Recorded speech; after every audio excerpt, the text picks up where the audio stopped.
Salut les amis, bon j'espère que tout le monde va bien. Donc, comme vous avez vu dans le titre de la vidéo, aujourd'hui je vous fais une petite présentation de la M4 avant qu'elle parte, parce que comme vous avez vu, elle est vendue.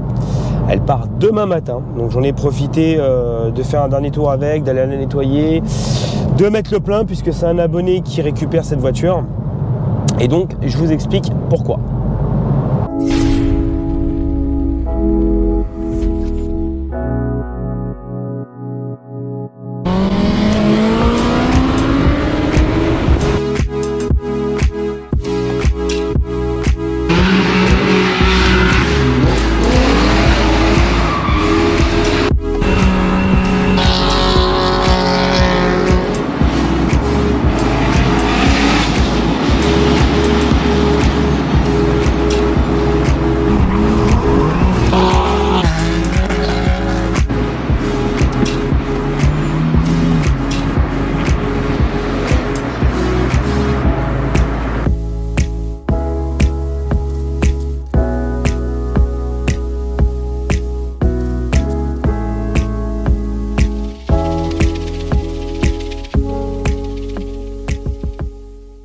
Donc voilà les amis, pourquoi vouloir vendre cette M4?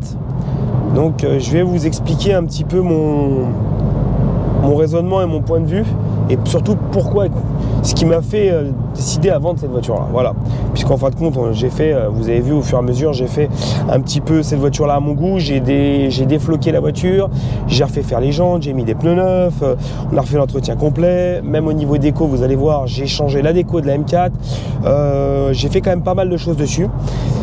Mais voilà, il y a des petits points négatifs. Alors attention, je ne dis pas que tout le monde aura le même point de vue que moi. C'est mes points négatifs à moi. Elle a autant pour moi de points positifs que de points négatifs cette M4. Et je m'en suis rendu compte. Je m'en suis rendu compte là en roulant quelques mois avec. Il y a des choses en fin de compte qui me conviennent pas. Voilà, pour un modèle comme ça, il y a des choses qui me conviennent pas. Donc en fin de compte, il y a des petits points, hein. C'est vraiment des petits points, ce que je peux dire des points minimes. Et ces points minimes, en fin de compte, qui pour quelqu'un de peut-être lambda ne s'en apercevra peut-être même pas. Bah moi personnellement, je m'en aperçois. Alors pour rentrer un peu plus dans les précisions, j'ai un ami à moi qui a acheté la même que celle-ci, qui a 20 000 km, donc celle-ci elle en a 58 000, qui a 20 000 km, qui est stock, entièrement stock. Vous avez vu dans les vidéos, on lui a mis une ligne d'échappement. Voilà.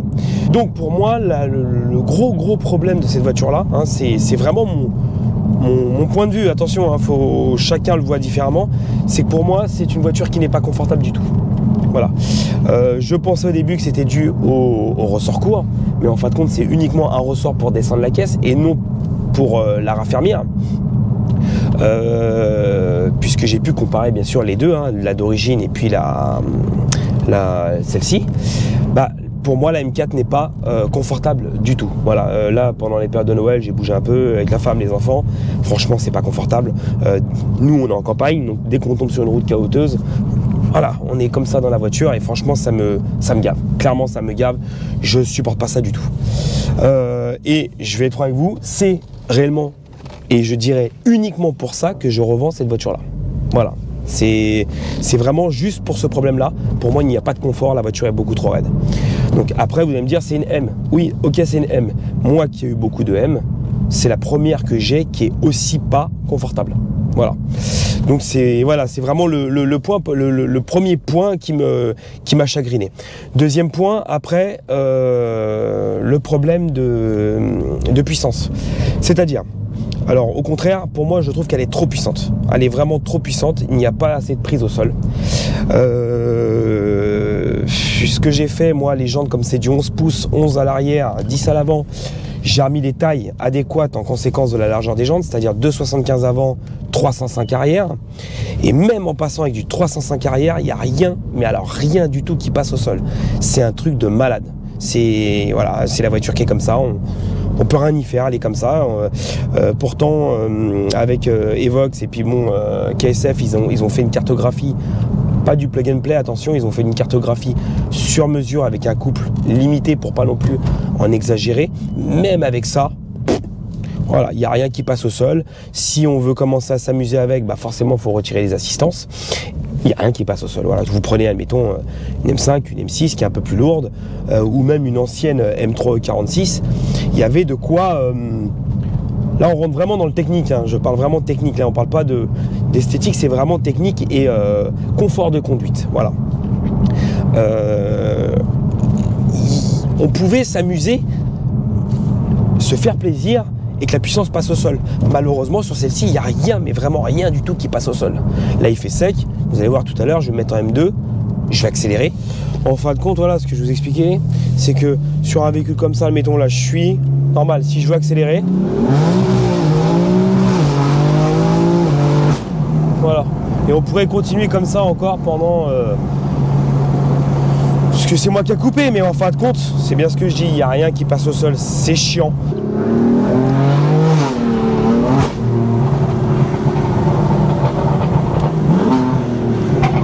Monstrueux cette voiture. Enfin, c'est bien ce que je dis, pourtant elle a tout ce qu'il faut, elle a les chevaux, elle a tout ça, mais pour moi c'est... Le mariage est mal fait. Voilà, c'est vraiment un mariage qui va pas ensemble.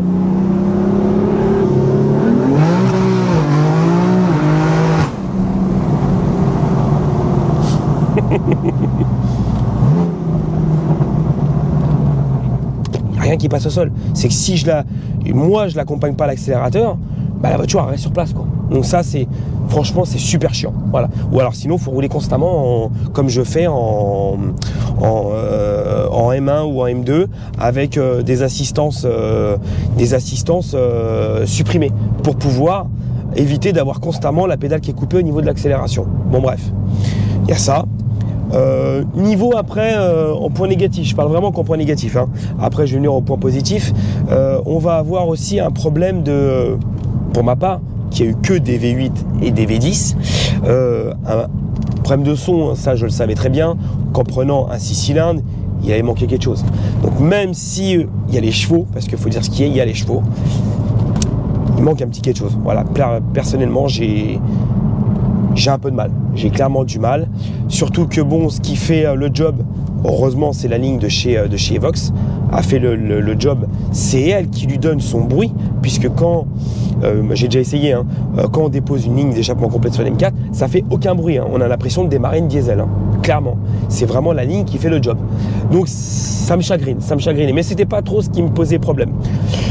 Donc ça voilà, pour moi c'est vraiment les gros points négatifs.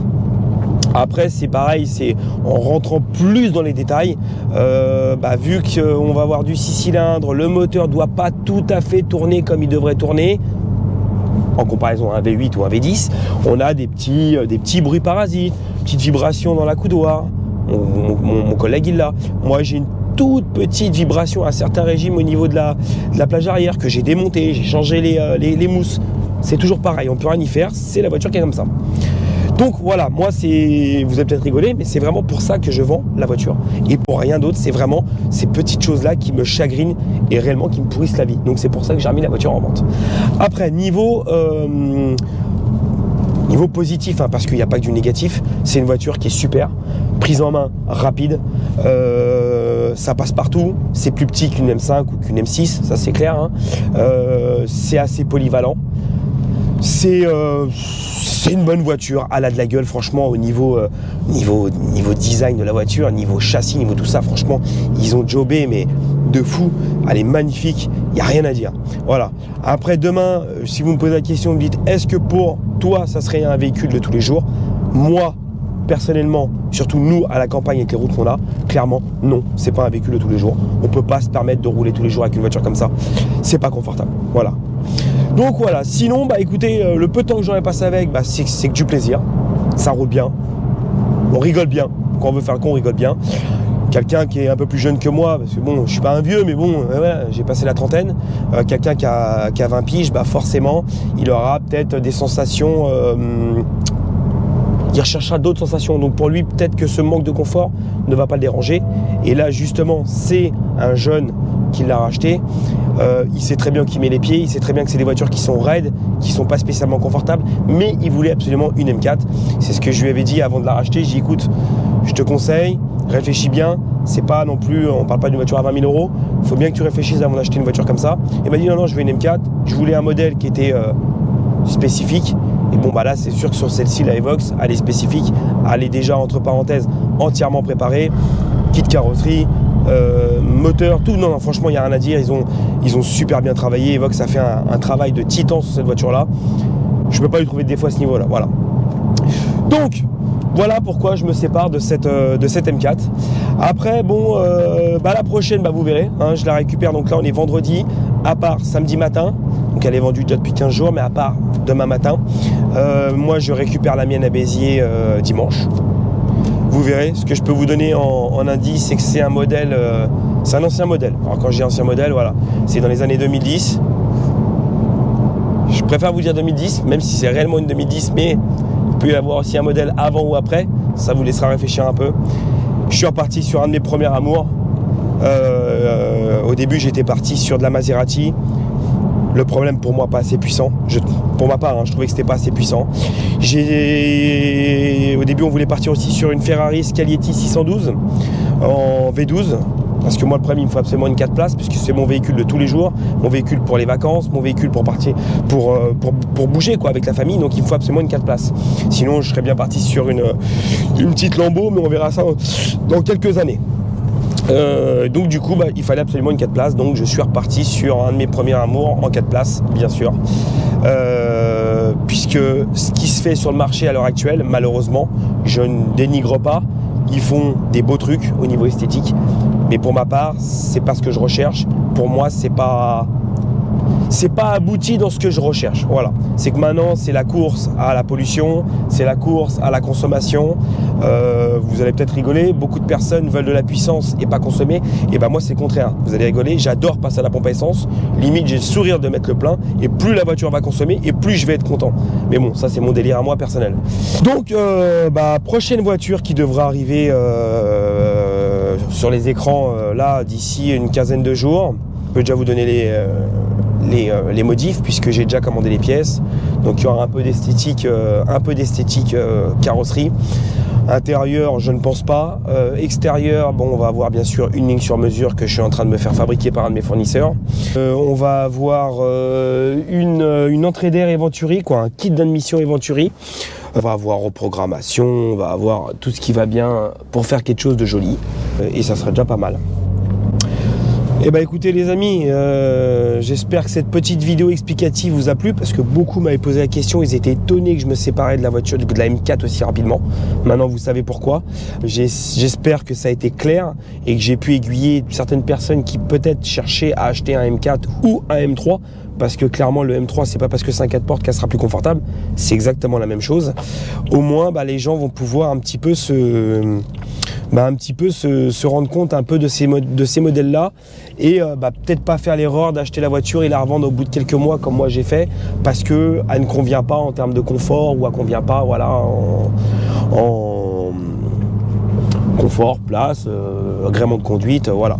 Pour info aussi, j'annonce avec cette prépa, on doit être à 12 litres de consommation. Beaucoup de personnes m'ont demandé, j'ai pas répondu à tout le monde parce que je ne pouvais pas répondre à tout le monde, mais c'est 12 litres de consommation, ce qui veut dire que c'est ridicule. La consommation est ridicule sur un M4 et ridicule sur un M3. Les amis, j'espère que ça vous a plu, pensez à partager, les petits pouces bleus, et puis on se voit prochainement avec la nouvelle. Ciao.